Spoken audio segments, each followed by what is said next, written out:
Good morning, Rob here from the Flanagan Homestead. It's time to sell some goats. Heading into the fall, and I don't want to be feeding them all winter, and I have a few too many bucks trying to breed the does.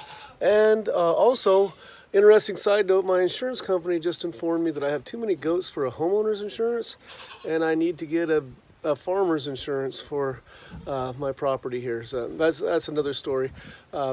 But anyway, we need to try to sell some goats, and there's a couple different ways of doing it. First of all, I'd like to say this is the wrong time of year to try to be selling goats, because for the same reasons I'm wanting to get rid of goats. That's the reason a lot of people aren't tending to want to buy goats. I let the season get away when it was best to do it.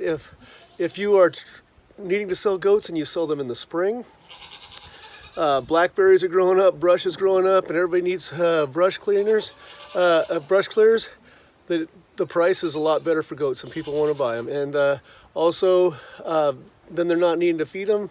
Even if they want goats for other reasons other than clearing brush, they don't need to feed them because there's a lot of foliage out on in the farm. So anyway, we're going to be trying to sell some goats today. I'm going to try to list them with Craigslist first. It might be a little bit harder and the price a little bit lower due to, again, the season. And then if not, we've got the auction barn around here, which is a simpler way of doing things. Even if you're trying to sell your goats in the right season, which is in the spring and everything, and you want to sell it by Craigslist or Facebook Marketplace or other places that you listed on the internet, it's not always easy doing that, just because now you got to play goat photographer and you got to do the listings, and then you got to meet with people that want to come up to your house and check out your goats, and do they want them or do they not. So it gets a little more complicated, a little bit more time. But as I said, being a goat photographer is not always fun. They're either trying to run up to you because you've got grain, or in a feed trough, or playing around. They don't want to just pose for you for some reason. But usually you can get a pretty decent picture. But anyway, I got to get some pictures of goats first if I'm going to sell them on Craigslist. All right, so it's a couple weeks. I tried to list them on Craigslist. I didn't have any action. I was afraid of that.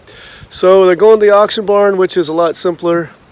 Won't make quite as much money, but here's the process of taking my goats to the barn, or to the auction barn. All right, it's Veterans Day, but this is the day that the Woody's auction barn is open, and I'm going to go ahead and sell my goats. I wanted to show you what I did here. I created this little crate several years ago. This is actually designed, it's cut out plywood, so these are actually connected pieces. These are not, they're screwed on. But this was designed to fit inside the back of a Dodge Grand Caravan, actually. The Dodge Grand Caravan is the world's greatest vehicle ever created. You can build, you can farm, you can everything in it. But this thing would slide in the back, and I didn't have the fencing on the top because the roof of the van kept the goats in, but I would load 3-4 goats into this and haul them off in the back of a Grand Caravan and then go. But now that I'm throwing these in the back of the pickup sometimes, I had to strap some fencing on so the goats don't jump out the top. But this is just a goat crate that I created myself, plywood on the bottom, cut out plywood strands here, and then fencing on the top. Door goes on here that I just bungee shut. And I'm taking goats to the auction today. This is how goats get to the Christmas tree farm as well. Okay, so the problem we have here is, because of the slope of my property, I can't drive my pickup to my barn. If you have new property and designing it, try to make sure you can put your barn to where a pickup can pull up to, because it has created an issue over the years getting hay in, getting goats out, that type of thing.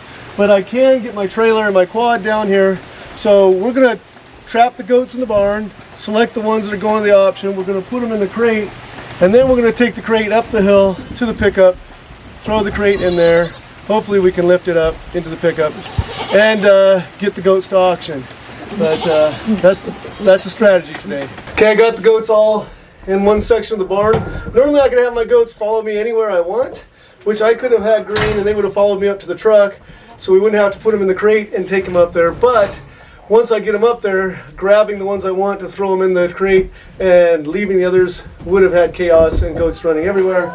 So they're all pinned in here. Isaiah and I are going to pick the ones that we need to put in the crate, get them in there, and take them to the auction. So here we go. Who do I want? You got testicles, you're going. And those your name's Cannon. And the other bucks are trying, they're like, oh, he's susceptible, we're gonna hit him up right now. All right. He's jumping up.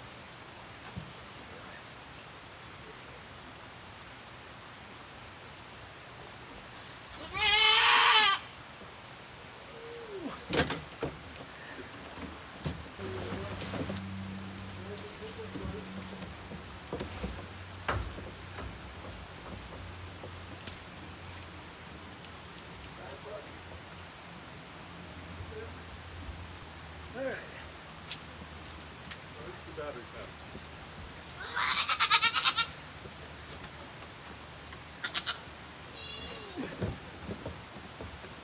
There's one more.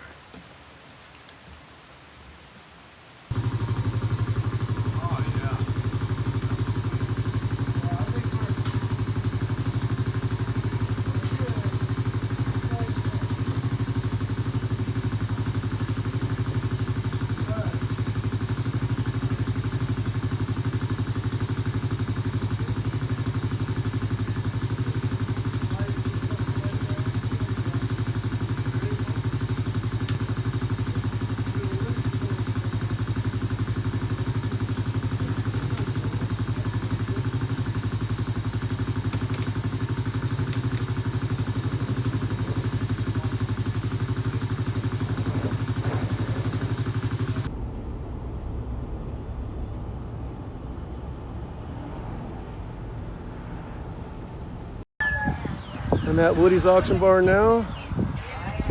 We've got people dropping off chickens, small game. These are all going into the auction today. So I just dropped off my goats at the auction barn behind me here. I can't go in and take video there. They asked not to take a video inside the barn. I wish I could take it inside there because it is a really fun place actually. It's like going back in time over 100 years. The little corrals and the steep wooden benches that have been worn down over time, and just the way they do things. It's really fun. But I'm going to honor the request to not go inside the building and take video. So I took the goats down to the auction barn just Thursday and came home Tuesday. There's already a letter in the mail from the auction barn. You don't have to go pick up your earnings or whatever. I got a check for $171.75 and another receipt. They filled out this receipt with the animals that I was turning in or bringing down at the time, and then at the end they list it. So one goat sold for $80, another $70, another $50 for a total of $200, and then with the fees and commissions I got $171.75. So you know, I would have liked to have got more for the goats. I'm not surprised. Word out was recently that I heard from people it was about $1 per pound, so they're probably, because they're bucks, going to become meat goats. Approximately $1 per pound, and the size of the goats I had, I figured it was going to be near that. And then I got the fees. So as I mentioned earlier, if I had tried to sell these in the spring on Craigslist, I probably would have got more, probably at least $100 per goat. So especially the purebred Nigerian dwarf, probably could have got a little bit more. But everybody's looking for brush clearers and whatnot in the spring. But because I'm trying to get rid of these in the fall, the market wasn't as good. I listed them on Craigslist, had no action. So there's the Craigslist at the right time of year where you can get more money. But there's the ease of just taking them down to the auction barn, dropping them off, and letting a check come in the mail. And then you don't have to be listing it, you don't have to be showing them to other people and dealing with all that type of negotiation. So anyway, I've sold goats both ways. Goats in the spring on Craigslist tend to go for more than the auction. Auction is really simple. And I will say the last few days, now that I've had 3 less goats in my small barn, it's a noticeable difference when you go in there and feed and whatnot. Sometimes there's addition by subtraction. I've got those goats out of the way, a little less feed, a little less crowding, a little less manure in the barn as we go into the wet time of the season. So once again, thanks for joining me on the Flanagan Homestead, where Christmas trees are my business, teaching and cleaning horticulture is my job, and outdoor projects are my passion. Today, we got rid of some extra bucks, so I don't need to feed them during the winter. Hopefully we'll get a decent dollar out of them. But either way, at least I'm not paying to feed them, and they're not going to be breeding my does, where I want my purebred to be doing that.